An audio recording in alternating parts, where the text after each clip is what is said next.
Good day, my name is Tyree Smith, and in this video I'll be demonstrating how to create a user profile. Now, as you can see, I already have my Server Manager up and open in front of me. What we want to do is navigate to users and computers.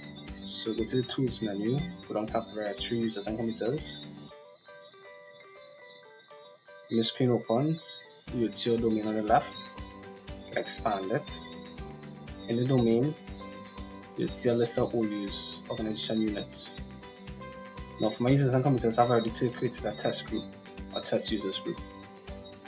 But if you like, create your own OU by right clicking on your domain, going to new, and clicking on organizational units. This allows you to create a folder under your domain.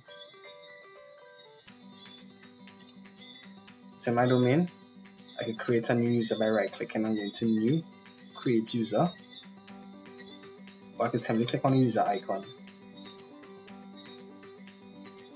In the new object box, you're required to fill out a certain number of fields. First name, initials, last name. The full name will be pre-populated or automatically populated after you fill out the 2 or the 3 subsequent fields, and you're required to put in a logon name. So my test username, I'll just put test, no initials, last name user, and for the logon name, I'll use test user.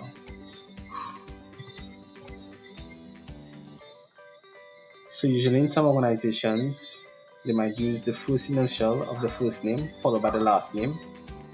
Or in my case, as I've demonstrated, they use the entire first name, separate the name, last name by a period, and then use the last name.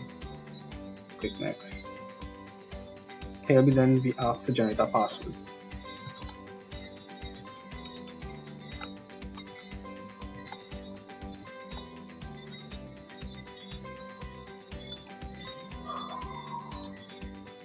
Below you'll be given a list of features or options where the user might be required to change the password on the next logon, be unable to change the password, allow the password to not be expired, or to disable the user account. In my case, seeing that this is my test account, I will not change the password, but I'll put my password as not to expire.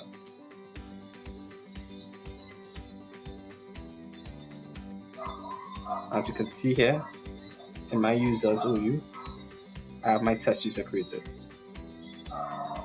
Thank you for watching my video. Please like and subscribe to my channel.